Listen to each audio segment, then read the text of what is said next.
Hi friends, online study अड्डा पे आपका स्वागत है। जो लोग नए हैं हमारे चैनल को सब्सक्राइब कर दें और बेल बटन आइकन को दबा दें ताकि कोई भी अपडेट आपके पास हम पहुंचा सकें और हमारे वीडियो को शेयर और लाइक भी करें।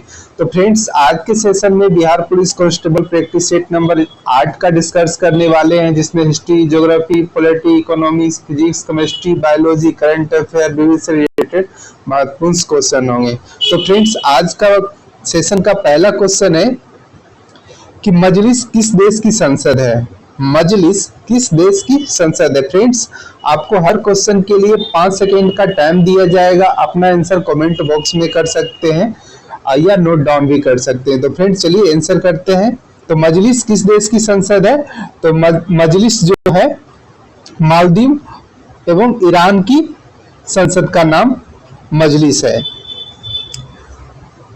स्पेन की संसद का नाम कार्टेस है और बांग्लादेश की संसद का नाम जातीय संसद है और तुर्की की संसद का नाम ग्रैंड नेशनल असेंबली है। इस बात को आप लोग याद रखिएगा। फ्रेंड्स, नेक्स्ट क्वेश्चन है कि व्हाइट पेपर के अतिरिक्त अन्य किस देश का एक सरकारी दस्तावेज है। व्हाइट पेपर भारत के अतिरिक्त किस अन्य देश का एक सरकारी दस्तावेज है। तो आप लोग आंसर कीजिए। फ्रेंड्स, इजी क्वेश्चन है। तो इसका सही आंसर हो जाएगा ब्रिटेन। क्या होगा? ब्रिटेन। ऑप्शन बी इसका राइट आंसर होगा। फ्रेंड्स, व्हाइट पेपर भारत के अतिरिक्त ब्रिटेन का भी सरकारी दस्तावेज है। इस बात को आप लोग याद रखिएगा। ग्रीन बुक जो है इटली और ईरान का सरकारी रिपोर्ट का प्रकाशन है, जबकि व्हाइट बुक पुर्तगाल, चीन और जर्मनी का सरकारी रिपोर्ट है। ये बात को याद रखिएगा। येलो बुक जो होता है फ्रांस सरकार की सरकारी रिपोर्ट का प्रकाशन है। इस बात को आप लोग याद रखिएगा। नेक्स्ट क्वेश्चन है कि मुखबरात निम्नलिखित में से किस देश का एक गुप्तचर संस्था है। क्वेश्चन कह रहा है कि मुखबरात निम्नलिखित में किस देश का एक गुप्तचर संस्था है। तो आप लोग इसका आंसर कर सकते हैं। फ्रेंड्स, राइट आंसर होगा ऑप्शन सी, मिस्र। मिस्र जो है मुखरात मिस्र एक गुप्तचर संस्था है। भारत की गुप्तचर संस्था कौन सा है फ्रेंड्स? रॉ, आईबी और सीबीआई है। इस बात को याद रखिएगा। फ्रेंड्स, और पाकिस्तान की गुप्तचर संस्था इंटर सर्विसेज इंटेलिजेंस। इस बात को आप लोग याद रखिएगा। नेक्स्ट क्वेश्चन है कि नए 20 रुपए के मूल्य वर्ग के नोटों के पीछे किस आकृति को दर्शाया गया है। कह रहा है 20 रुपया का नोट के पीछे किस आकृति को दर्शाया गया है। तो इसका राइट आंसर हो जाएगा एलोरा की गुफा। Option B right answer.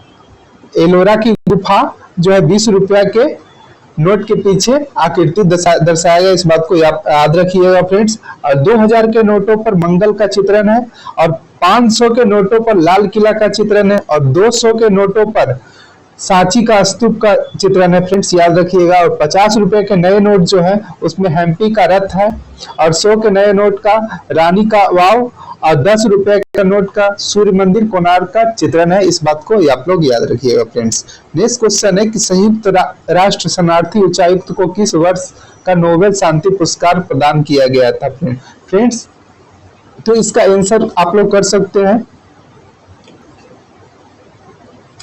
Right answer हो जाएगा ऑप्शन बी 1981। कब? 1981 में संयुक्त राष्ट्र शरणार्थी उच्चायुक्त को 1981 में नोबेल शांति पुरस्कार प्रदान किया गया था। फ्रेंड्स, इसको 2 बार नोबेल पुरस्कार प्रदान किया गया था, एक 1954 में और एक 1981 में। इस बात को याद रखिएगा। नेक्स्ट क्वेश्चन है कि change into passive voice. Passive voice को चेंज करना आई लव एनिमल। तो इसका राइट आंसर हो जाएगा option D. Option D, animal are loved by me. Next question हम लोग करते हैं।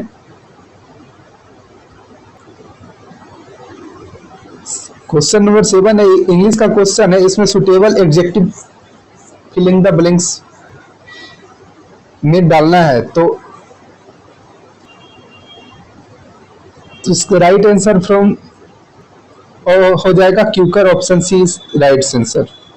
नेक्स्ट क्वेश्चन है कि choose the correct transformation of the given sentence. The news is too good to be true. तो इसका राइट आंसर हो जाएगा friends option C. The news is so good then I can not be true. Option C इसका right answer हो जाएगा friends. Next question हम लोग करते हैं फ्रेंड्स हमारे चैनल को सब्सक्राइब करते जाइएगा, क्योंकि वीडियो बनाने में 3 से 4 घंटा का टाइम लगता है। फ्रेंड्स थोड़ा सा सब्सक्राइब कीजिएगा। नेक्स्ट क्वेश्चन कह रहा है कि choose the correct preposition from the option given below. तो डिड यू अप्लाई खाली स्थान दिया है और दिस पोस्ट, तो इसका राइट आंसर हो जाएगा ऑप्शन सी 4। ऑप्शन सी 4 हो जाएगा। ये अप्लाई के साथ जो है ना 4 प्रीपोजिशन को रखना चाहिए, इस बात को याद रखना। तो did you apply for this post. Next question है ट्रांसलेट करना है, मुझे जाना पड़ा। तो मुझे जाना पड़ा तो ट्रांसलेट हो जाएगा I had to go. I had to go, तो option C right answer, option C मुझे जाना पड़ा, I had to go. Next question है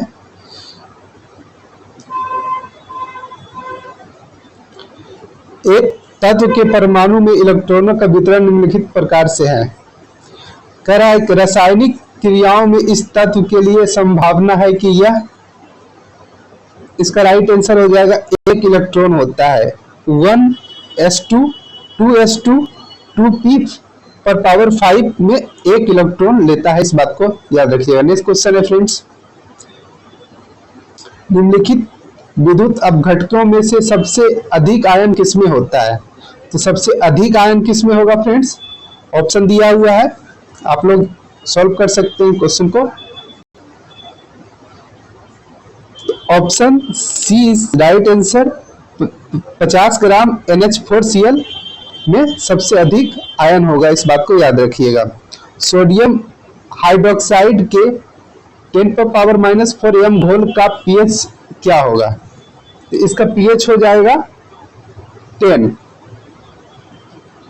ऑप्शन डी इसका राइट आंसर हो जाएगा फ्रेंड्स। सोडियम हाइड्रोक्साइड के 10⁻4 m घोल का pH मान 10 होगा, इस बात को याद रखिए। pH 7 का मान उदासीन होता है। pH 7 से जब अधिक होता है तो वो क्षारीय होता है, और 7 से कम जो रहेगा वो अम्लीय रहेगा, इस बात को आप लोग याद रखिएगा फ्रेंड। नेक्स्ट क्वेश्चन है एक जैसी दाब व ताप की स्थिति में निम्नलिखित गैसों में सबसे अधिक घनत्व किसका रहेगा। तो सबसे अधिक घनक SO2 का रहेगा, इस बात को याद रखिएगा फ्रेंड्स, कि पदार्थ का घनत्व उसमें अवस्थित द्रव्यमानों की संख्या पर निर्भर करती है, इस बात को याद रखिएगा। नेक्स्ट क्वेश्चन है कि फलों को जल्दी पकाने के लिए निम्नलिखित में से आप किसे चुनेंगे। कह रहा है फल को अगर ये जल्दी पकाना है तो उसमें से क्या चुनेंगे। ऑप्शन दिया हुआ है एथिलीन, जिबरेलिन, साइटोकिनिन, ऑक्सिन।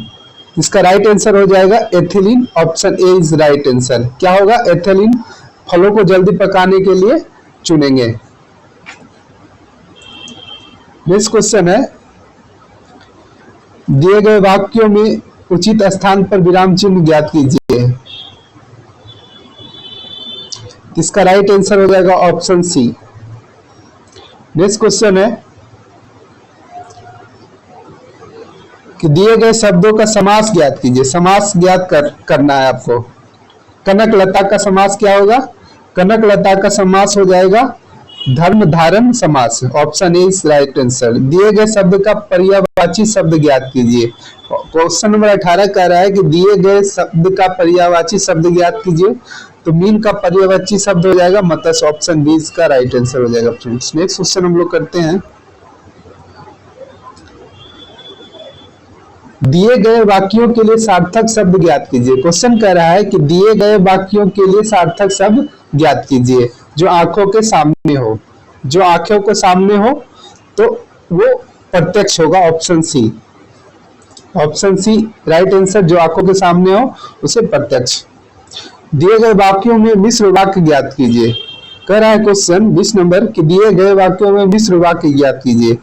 तो मिश्र वाक्य कौन सा होगा फ्रेंड्स, वह पुस्तक कहाँ है, वह पुस्तक कहाँ है और मेज पर रखी है।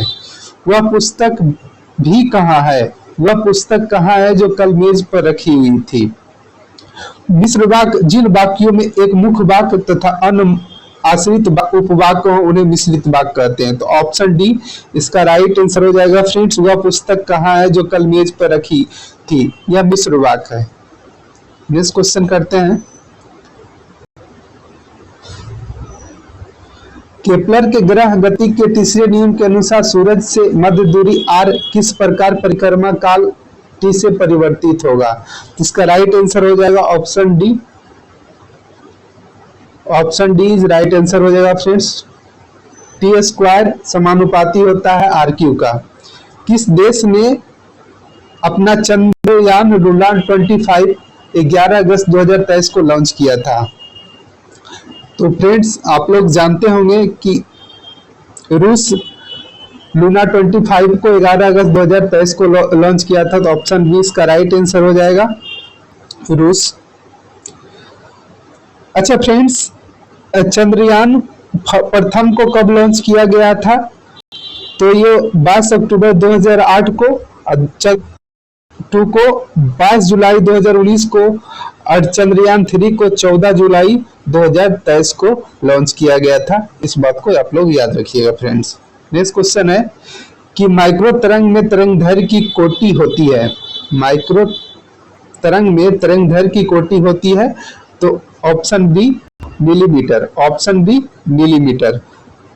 माइक्रो तरंग में तरंगदैर्घ्य की कोटि मिलीमीटर होती है। माइक्रो तरंग की खोज हार्टर्ज ने किया था। इसे लघु तरंग भी कहा जाता है। इस बात को आप लोग याद रखिएगा फ्रेंड्स।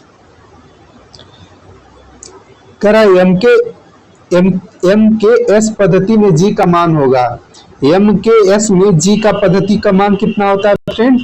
तो 9.8 मीटर प्रति सेकेंड स्क्वायर होता है। ऑप्शन बी इसका राइट आंसर हो जाएगा फ्रेंड्स।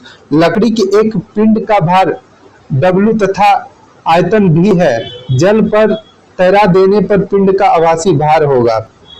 तो इसका आभासी भार क्या होगा? 0 होगा।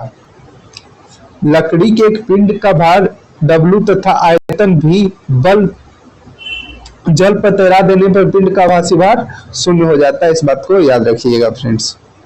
नेक्स्ट क्वेश्चन है, जब श्वेत प्रकाश वायु से कांच में प्रवेश करता है तो क्या होता है? जब श्वेत प्रकाश वायु से कांच में प्रवेश करता है तो क्या होता है? फ्रेंड्स याद रखिए, जब श्वेत प्रकाश वायु से कांच में प्रवेश करता है तो लाल रंग के प्रकाश की चाल सर्वाधिक होती है। इस बात को आप लोग याद रखिएगा। तो इसका ऑप्शन 20 राइट आंसर हो जाएगा। लाल प्रकाश सबसे अधिक चाल से चलता है। इस बात को याद रखिएगा। नेक्स्ट क्वेश्चन कह रहा है कि दूर दृष्टि से पीड़ित व्यक्तियों के लिए निकट बिंदु 50 सेंटीमीटर है। इस व्यक्ति के दृष्टि दोष को सुधारने के लिए उपयुक्त लेंस की फोकस दूरी व प्रवृत्ति होगी। कह रहा है कि एक व्यक्ति है जो निकट दूर दृष्टि से पीड़ित है और 50 सेंटीमीटर फोकस दूरी है उसकी। तो इस व्यक्ति के निकट दूर दृष्टि दोष को सुधारने के लिए प्रयुक्त लेंस की फोकस दूरी कितनी होगी? तो इसका राइट आंसर हो जाएगा फ्रेंड्स, ऑप्शन ए 50 सेंटीमीटर उत्तल लेंस। दूर दृष्टि वाले लोगों के लिए उत्तल लेंस का प्रयोग किया जाता है। दूर दृष्टि में दूर की वस्तु अच्छी दिखाई देती है लेकिन निकट की वस्तु अच्छी दिखाई नहीं देती है। दूर दृष्टि दोष में नेत्र लेंस की मोटाई घट जाती है फ्रेंड्स, जिसकी फोकस दूरी बढ़ जाती है। इसमें प्रतिबिंब रेटिना के बाद बनता है। इस बात को आप लोग याद रखिएगा। नेक्स्ट क्वेश्चन है, दाब एक अदिश राशि है क्योंकि? कह रहा है कि दाब एक अदिश राशि है। तो यह दाब एक अदिश राशि क्योंकि यह अभिलंब बल घटक एवं क्षेत्रफल के अनुपात होता है। यह चुने गए क्षेत्रफल के आकार पर निर्भर नहीं करता है। तो इसलिए इसका राइट आंसर हो जाएगा option C is right answer friends. यह अभिलंब बल के घटक एवं क्षेत्रफल का अनुपात होता है। नेक्स्ट क्वेश्चन है,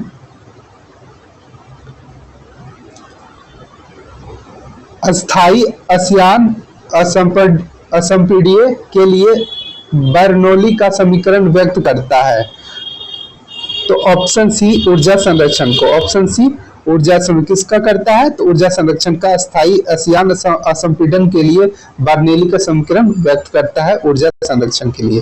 नेक्स्ट क्वेश्चन है कि वर्षा की बूंदे गोलीय आकृति किसके कारण होती है? वर्षा की बूंदे की गोलीय आकृति किसके कारण होती है? तो ये पृष्ठीय तनाव। Option B is right answer होगा फ्रेंड्स। वर्षा की बूंदे गोलीय आकृति पृष्ठ तनाव के कारण होता है। पृष्ठ तनाव वर्षा की बूंदे का क्षेत्रफल न्यूनतम बनाने के लिए प्रवृत्त होती है। इस बात को आप लोग याद रखिएगा फ्रेंड्स। ये सारा मैथ का क्वेश्चन है, मैथ के क्वेश्चन को स्किप करके चलते हैं फ्रेंड्स।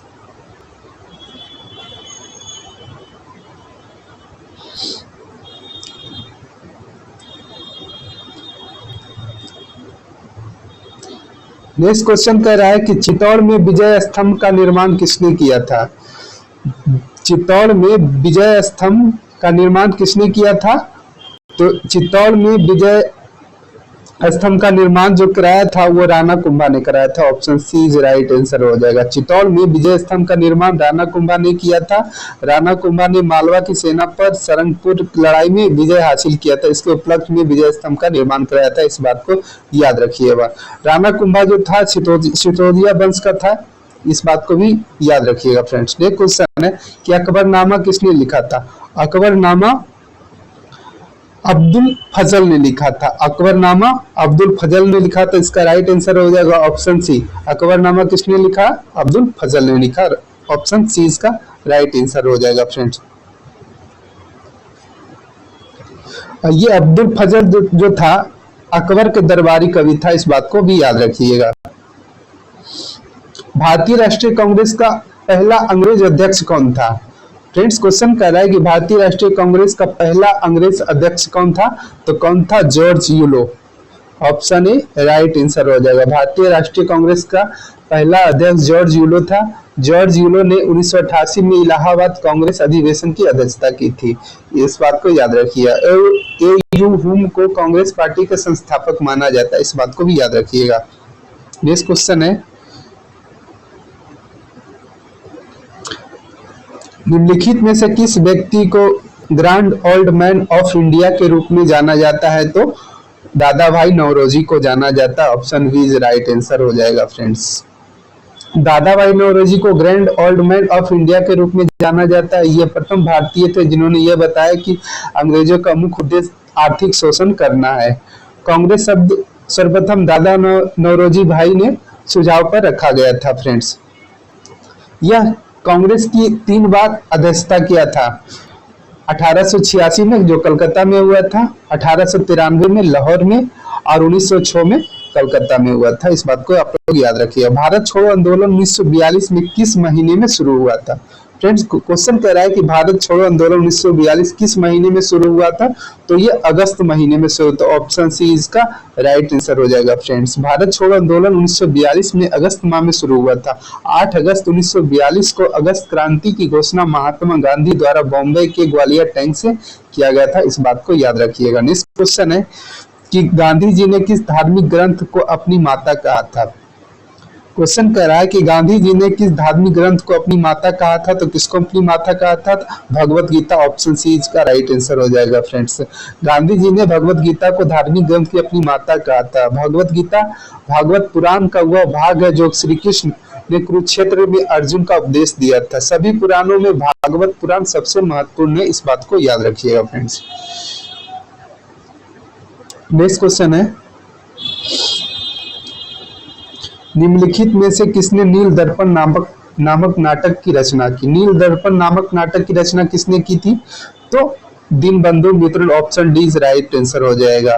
दीनबंधु ने नील दर्पण नाटक की रचना की थी, इस बात को याद रखिएगा फ्रेंड्स। नील दर्पण नाटक 1859 ईस्वी में प्रकाशित हुआ था। नेक्स्ट क्वेश्चन है कि निम्नलिखित में से किसे भारतीय कृषि वर्ग का प्रथम आम विद्रोह कहा जाता है? क्वेश्चन कह रहा है भारतीय कृषि वर्ग का प्रथम आम विद्रोह कहा जाता है किस विद्रोह को? तो ऑप्शन सी इसका राइट आंसर हो जाएगा। बंगाल का नील विद्रोह। बंगाल का नील विद्रोह को भारतीय कृषि वर्ग का प्रथम आम विद्रोह कहा जाता है, इस बात को याद रखिएगा फ्रेंड्स। नेक्स्ट क्वेश्चन है कि कानपुर में 1857 के विद्रोह का नेतृत्व किसने किया था? कानपुर से 1857 का विद्रोह का नेतृत्व किसने किया था? तो यह नाना साहेब ने किया था। ऑप्शन डी इसका राइट आंसर हो जाएगा फ्रेंड्स। नेक्स्ट क्वेश्चन है कि सुजुके बाबरी एवं मसनवी साहित्य कीर्ति थी किसकी? करा सुजुके बाबरी एवं मसनवी साहित्य कीर्ति किसकी थी? तो ये किसकी थी? बाबर की थी। ऑप्शन ए राइट आंसर हो जाएगा फ्रेंड्स। बाबर की तुर्की भाषा में कविता मुआई शैली का जनक भी माना जाता है, इस बात को याद रखिएगा। नेक्स्ट क्वेश्चन है कि विषुवत रेखा है विषुवत रेखा उत्तर और दक्षिण ध्रुवों के बीचों बीच पृथ्वी के इर्द गिर्द घूमने वाली काल्पनिक रेखा है। इस बात को याद रखिएगा। तो इसका राइट आंसर हो जाएगा ऑप्शन बी। नेक्स्ट क्वेश्चन है, निम्नलिखित में कौन से बराबर वर्षा वाले स्थान को जोड़ने वाली रेखाएं दर्शाते हैं? कह रहा है क्वेश्चन कि निम्नलिखित में कौन से बराबर वर्षा वाले स्थानों को जोड़ने वाली रेखाएं दर्शाती है? तो ऑप्शन डी आइसोहाइड्स। आइसोहाइड्स ऑप्शन डी इसका राइट आंसर हो जाएगा फ्रेंड्स। नेक्स्ट क्वेश्चन कर रहा है, 3 बीघा कॉरिडोर जोड़ता है। 3 बीघा कॉरिडोर किसको किसको जोड़ता है? तो बांग्लादेश और भारत को। ऑप्शन डी राइट आंसर हो जाएगा फ्रेंड्स। 3 बीघा कॉरिडोर भारत सरकार और बांग्लादेश के बीच ऐतिहासिक सीमा समझौता था। यह 1974 में तत्कालीन प्रधानमंत्री इंदिरा गांधी द्वारा भूमि सीमा समझौता किया गया था। इस बात को याद रखिएगा। नेक्स्ट क्वेश्चन है, यदि भारत में कर्क रेखा के स्थान पर विषुवत रेखा होती तो यहाँ की जलवायु पर जो प्रभाव पड़ता हुआ। कह रहा है कि भारत में कर्क रेखा के स्थान पर विषुवत रेखा होती तो भारत की जलवायु पर क्या प्रभाव पड़ता? तो इसकी जलवायु पर अधिक ताप और अधिक वर्षा होती। ऑप्शन बी इसका राइट आंसर हो जाएगा फ्रेंड्स। यदि भारत में कर्क रेखा के स्थान पर विषुवत रेखा होती तो यहाँ की जलवायु अधिक ताप तथा अधिक वर्षा का प्रभाव पड़ता। फ्रेंड्स इस बात को याद रखें। विषुवतीय प्रदेश में सूर्य का सीधा प्रकाश पड़ता है। नेक्स्ट क्वेश्चन है कि मंगोल प्रजाति की जन्मभूमि है। मंगोल प्रजाति की जन्मभूमि है, यह चीन की प्रजाति है। फ्रेंड्स यह चीन की प्रजाति है। इस प्रजाति को त्वचा का रंग पीला, शरीर के बालों में कमी, इस बात को याद रखिएगा। नेक्स्ट क्वेश्चन है कि निम्नलिखित में कौन सा नगर राष्ट्रीय राजमार्ग संख्या 7 पर स्थित है? तो राष्ट्रीय राजमार्ग संख्या पर ऑप्शन दिया है वाराणसी, नागपुर, कन्याकुमारी, कोयम्बटूर। तो इसका राइट आंसर हो जाएगा कोयम्बटूर। कोयम्बटूर इसका राइट, ऑप्शन डी इसका राइट आंसर हो जाएगा फ्रेंड्स। नेक्स्ट क्वेश्चन है, लघु हिमालय में स्थित दर्रे का नाम है। लघु हिमालय में स्थित दर्रे का नाम है, तो यह सिपकिला दर्रा है। कौन सा दर्रा? सिपकिला दर्रा। सिपकिला दर्रा जो हिमाचल प्रदेश में स्थित है, यह लघु हिमालय में स्थित दर्रे का नाम सिपकिला है फ्रेंड्स। जो जिला दर्रा जम्मू कश्मीर में है, लेक दर्रा उत्तराखंड में है, बुर्जिला दर्रा जम्मू कश्मीर में है। इस बात को याद रखिए फ्रेंड्स। भारत में चंदन की लकड़ी का वन सर्वाधिक कहाँ पाए जाते हैं? कह रहा है कि चंदन की लकड़ी का वन सर्वाधिक कहाँ पाए जाते हैं? तो वे शिवालिक की पहाड़ियों में नीलगिरी की पहाड़ियों में पाया जाता है। ऑप्शन सी इसका राइट आंसर हो जाएगा फ्रेंड्स। चंदन की लकड़ी नीलगिरी की पहाड़ियों में पाया जाता है। इस बात को याद रखिएगा। चंदन का सर्वाधिक वन कर्नाटक में मिलता है। नेक्स्ट क्वेश्चन है कि मानचित्र रचनाओं में अक्षांश और देशांतर रेखाओं का उपयोग सर्वप्रथम किस देश के विद्वानों द्वारा किया गया? कह रहा है कि मानचित्र रचनाओं में अक्षांश एवं देशांतर रेखाओं का उपयोग सर्वप्रथम किस देश के विद्वानों द्वारा किया गया है? तो किसके द्वारा किया गया है? यूनानी विद्वानों द्वारा। ऑप्शन डी इसका राइट आंसर हो जाएगा फ्रेंड्स। नेक्स्ट क्वेश्चन है कि भारत की तट रेखा की कुल लंबाई कितनी है? क्वेश्चन कह रहा है कि भारत की तट रेखा की कुल लंबाई कितनी है? तो कुल लंबाई इसका 7516 किलोमीटर है। इस बात को याद रखिएगा फ्रेंड्स। ऑप्शन बी इसका राइट आंसर हो जाएगा। भारत की तट रेखा की कुल लंबाई 7516 किलोमीटर है। इस बात को याद रखिएगा फ्रेंड्स। नेक्स्ट क्वेश्चन है, भारत में किसे न्यायिक समीक्षा का अधिकार प्राप्त है? क्वेश्चन कर रहा है कि भारत में किसे न्यायिक समीक्षा का अधिकार प्राप्त है? तो सर्वोच्च न्यायालय। ऑप्शन डी इसका राइट आंसर हो जाएगा। सर्वोच्च न्यायालय को न्यायिक समीक्षा का अधिकार प्राप्त है। इस बात को आप लोग याद रखिएगा फ्रेंड्स। नेक्स्ट क्वेश्चन है कि एक नागरिक को मौलिक कर्तव्य में शामिल है। कह रहा है क्वेश्चन कि एक नागरिक को मौलिक कर्तव्य शामिल है, तो क्या क्या शामिल है फ्रेंड्स? संविधान, राष्ट्रीय ध्वज, राष्ट्रीय गीत के प्रति श्रद्धा। ऑप्शन ए इसका राइट आंसर हो जाएगा फ्रेंड्स। मौलिक कर्तव्य भारत संविधान में रूस से लिया गया, तो इस बात को याद रखिएगा। 42वें संविधान संशोधन में 10 मौलिक कर्तव्य जोड़ा गया था। अभी वर्तमान में 11 मौलिक कर्तव्य है। इस बात को आप लोग याद रखिए। नेक्स्ट क्वेश्चन है कि हमारे राष्ट्रीय ध्वज पर अंकित सत्यमेव जयते कहाँ से लिया गया है? तो यह मुंडक उपनिषद से लिया गया। ऑप्शन ए इसका राइट आंसर हो जाएगा फ्रेंड्स। यह सत्यमेव जयते भारत का राष्ट्रीय वाक्य भी है। सत्यमेव जयते भारत का राष्ट्रीय वाक्य है। क्वेश्चन कर रहा है निम्नलिखित कथनों में कौन सा एक सही नहीं है। तो कौन सही नहीं है? तो अन्य विधायकों के समान वित्त विधेयक को केवल लोकसभा में ही पारित होना आवश्यक है। ऑप्शन सी ये सही नहीं है। नेक्स्ट क्वेश्चन कर रहा है लोक कल्याणकारी राज्य का उद्देश्य है। लोक कल्याणकारी राज्य का उद्देश्य क्या है? तो इसका उद्देश्य है समस्त नागरिकों के जीवन स्तर में सुधार लाना। समस्त नागरिकों के जीवन स्तर में सुधार लाना। ऑप्शन डी इसका राइट आंसर हो जाएगा।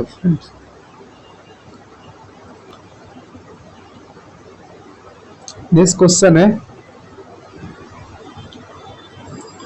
भारत के प्रधानमंत्री का वेतन व भत्ता तय होता है तो संसद के द्वारा होता है। ऑप्शन सी इसका राइट आंसर हो जाएगा। Option C right answer. Bharat के प्रधान वेतन व भत्ता संसद द्वारा तय किया जाता है। इस बात को याद रखिएगा फ्रेंड्स। वर्तमान में राष्ट्रपति का वेतन 5 लाख रुपया और उपराष्ट्रपति का वेतन 4 लाख रुपया। इस बात को आप लोग याद है। वर्तमान समय में भारतीय संविधान के अंतर्गत संपत्ति का अधिकार क्या है? वर्तमान समय में भारतीय संविधान के अंतर्गत संपत्ति का अधिकार क्या है? तो यह वैधानिक अधिकार। ऑप्शन बी इसका राइट आंसर हो जाएगा फ्रेंड्स। भारतीय संविधान में संपत्ति का अधिकार को वैधानिक अधिकार दिया गया। मूल संविधान में संपत्ति का अधिकार को मौलिक अधिकार था, लेकिन 44वें संविधान संशोधन 1978 में संपत्ति के अधिकार को अनुच्छेद 300 के क के तहत कानूनी अधिकार कर दिया गया था। इस बात को याद रखिए। भारतीय संविधान में किस प्रकार के शासन प्रणाली की व्यवस्था है? क्वेश्चन 78 कह रहा है कि भारतीय संविधान में किस प्रकार का शासन प्रणाली की व्यवस्था है? तो यह किस प्रकार का है? तो संसदात्मक प्रणाली का है। संसदात्मक प्रणाली। ऑप्शन सी इसका राइट आंसर हो जाएगा फ्रेंड्स। नेक्स्ट क्वेश्चन है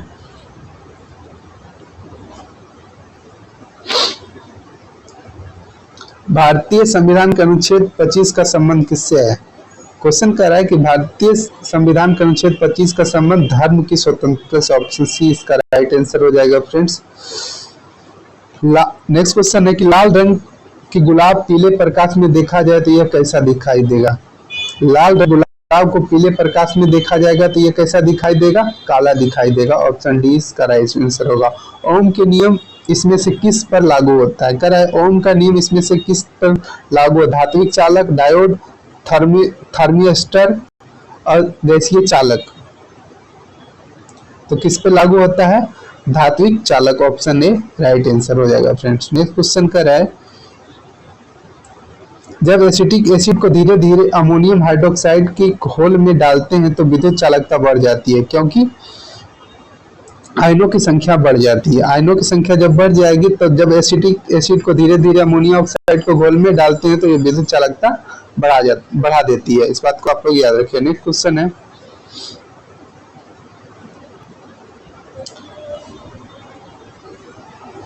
तत्व जिसका परमाणु अतिरिक्त इलेक्ट्रॉनों के लिए अधिकतम बंधुता दर्शाता है वह है? Option A fluorine.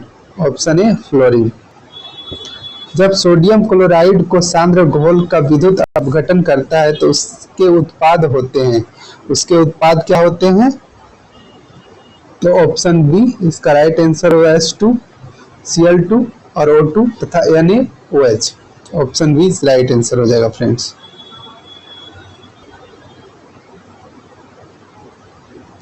दिए गए वाक्यों में शुद्ध वाक्य ज्ञात करें। कह रहा है कि दिए गए वाक्यों में शुद्ध वाक्य ज्ञात करना है। दौड़ में रमेश का स्थान 5वां रहा है। दौड़ में रमेश का स्थान 5वां रहा है। दौड़ में रमेश का स्थान 5वां रहा है। रमेश ने दौड़ में 5वीं स्थान हासिल की है। दौड़ में रमेश ने स्थान पर 5वां रहा है। तो कौन सा आंसर हो जाएगा फ्रेंड्स? आप लोग कर सकते हैं आंसर इसका। तो ऑप्शन ए इसका राइट आंसर हो जाएगा।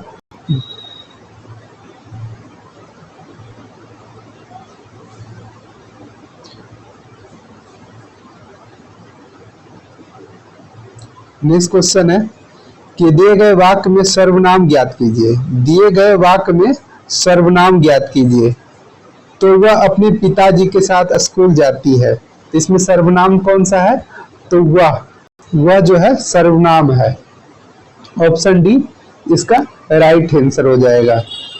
नेक्स्ट क्वेश्चन है कि दिए गए रिक्त स्थानों पर उचित मुहावरे का अर्थ ज्ञात कीजिए। आज कार से टक्कर हो गई लेकिन हम बाल बाल बच गए। ऑप्शन डी इसका राइट आंसर हो जाएगा। ऑप्शन डी इसका राइट आंसर हो जाएगा। नेक्स्ट क्वेश्चन है दिए गए वाक्य में किस प्रकार का पुरुष है, ज्ञात कीजिए। आपको आने से मुझे बहुत खुशी हुई। आपको आने से मुझे बहुत खुशी है, वह उत्तम पुरुष है। ऑप्शन बी इसका राइट आंसर हो जाएगा फ्रेंड्स। लोभी शब्द का विलोम ज्ञात कीजिए। लोभी शब्द का विलोम शब्द क्या होगा, तो इसका हो जाएगा निर्लोभी। ऑप्शन ए इसका राइट आंसर हो जाएगा। तुर्कियों और सीरिया में आए भूकंप के कारण भारत द्वारा चलाए जा रहे अभियान को क्या नाम दिया गया है। कह रहा है कि तुर्कियों और सीरिया में आए भूकंप के कारण भारत द्वारा चलाए जा रहे अभियान का क्या नाम दिया गया है, तो इसका नाम दिया गया था ऑपरेशन दोस्त। ऑप्शन डी इसका राइट आंसर हो जाएगा फ्रेंड्स। नेक्स्ट क्वेश्चन है, किसी बाह्य उत्पीड़न द्वारा नियंत्रित एक पौधे तथा उसके भागों को संचलन को आप क्या नाम देंगे, तो यह अनुप्रेरित। ऑप्शन बी इसका राइट आंसर हो जाएगा, क्या होगा, अनुप्रेरित। किसी बाह्य उत्पीड़न द्वारा नियंत्रित एक पौधा या उसके भागों के संचालन को आप अनुप्रेरित नाम देंगे। जून 2023 में स्पेस एक्स ने किस देश के सटेरिया 1 नामक उपग्रह को लॉन्च किया था, तो यह किसने लॉन्च किया था। ऑप्शन डी इसका राइट आंसर हो जाएगा फ्रेंड्स, इंडोनेशिया ने।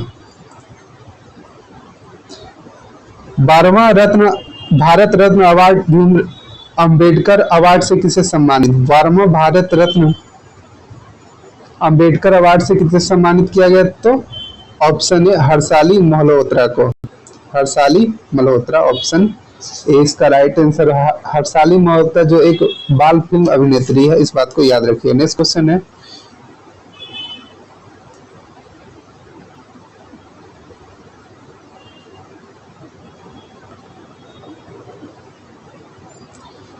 बीज फल किस भाग के साथ लगे रहते हैं। बीज फल किस भाग के साथ लगे रहते हैं, तो इसका राइट आंसर हो जाएगा ये नाभिका द्वारा लगे रहते हैं।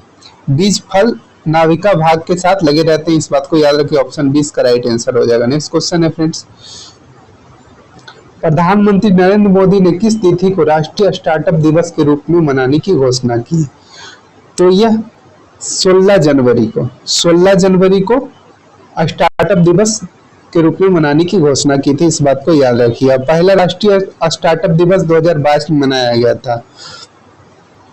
और नेक्स्ट क्वेश्चन है, गुणवत्ता और सुवास निम्नलिखित में से किस पर निर्भर करते हैं। कह रहे चाय की गुणवत्ता और सुवास निम्नलिखित में किस पर निर्भर करते हैं, तो ऑप्शन डी इसका राइट आंसर हो जाएगा, केवल अनुसंधान प्रक्रम पर, केवल जलवायु पर, केवल चाय की किस्म पर। ऑप्शन डी इसका राइट आंसर हो जाएगा फ्रेंड्स। सूती कपड़े उष्णकटिबंधीय प्रदेश में अच्छे माने जाते हैं, इसके रेशे बीज तंतु हैं। ऑप्शन ए इसका राइट आंसर हो जाएगा फ्रेंड्स। हार्मोन उपयोगी है, यह उपापचयी क्रिया है, तो ऑप्शन ए इसका राइट आंसर होगा। हार्मोन उपापचयी क्रिया हेतु उपयोगी है, इस बात को याद रखिएगा। नेक्स्ट क्वेश्चन है कि जंतु कोशिका में नहीं पाया जाता, जंतु कोशिका में सेलुलोज नहीं पाया जाता, इसको याद रखिएगा फ्रेंड्स। तो इसका सही आंसर हो जाएगा option D cellulose. Next question है कि निम्नलिखित में से कौन सा सौपोषी होता है, तो शैवाल जो होता है सौपोषी होता है। ऑप्शन बी इसका राइट आंसर हो जाएगा फ्रेंड्स। नेक्स्ट क्वेश्चन है, प्रकाश संश्लेषण के दौरान पैदा होने वाले ऑक्सीजन का स्रोत क्या है। कह रहा है कि प्रकाश संश्लेषण के दौरान पैदा होने वाले ऑक्सीजन का स्रोत क्या है, तो स्रोत ऑप्शन ए जल है। ऑप्शन ए इसका राइट आंसर हो जाएगा फ्रेंड्स। प्रकाश संश्लेषण के दौरान पैदा होने वाले ऑक्सीजन का स्रोत जल है। यह स्थानीय वायुमंडल से कार्बन डाइऑक्साइड लेता है, जबकि जलीय पौधे जल में घुली हुई कार्बन डाइऑक्साइड लेते हैं, इस बात को याद रखिएगा फ्रेंड्स। नेक्स्ट क्वेश्चन है कि पित्त निम्नलिखित में से कहाँ स्रावित होता है। पित्त जो होता है या किट स्रावित करता है, इस बात को याद रखिए। ऑप्शन डी इसका राइट आंसर हो जाएगा फ्रेंड्स। नेक्स्ट क्वेश्चन कह रहा है कि रक्त का कौन सा अवयव शरीर के अंगों को ऑक्सीजन पहुंचाता है। आरबीसी इसका राइट आंसर। ऑप्शन बी इसका राइट आंसर। निम्नलिखित में से कौन सा ऊर्जा नहीं प्रदान करता है। क्वेश्चन कह रहा है कि निम्नलिखित में कौन सा ऊर्जा प्रदान नहीं करता है, तो यह विटामिन जो है ऊर्जा प्रदान नहीं करता है फ्रेंड्स, इसको याद रखिएगा फ्रेंड्स। तो फ्रेंड्स, जो लोग सब्सक्राइब हमारे चैनल को नहीं किए हैं तो सब्सक्राइब कर दीजिएगा और बेल बटन आइकन को दबा दीजिएगा। हम लोग मिलते हैं नेक्स्ट वीडियो में। Thank you.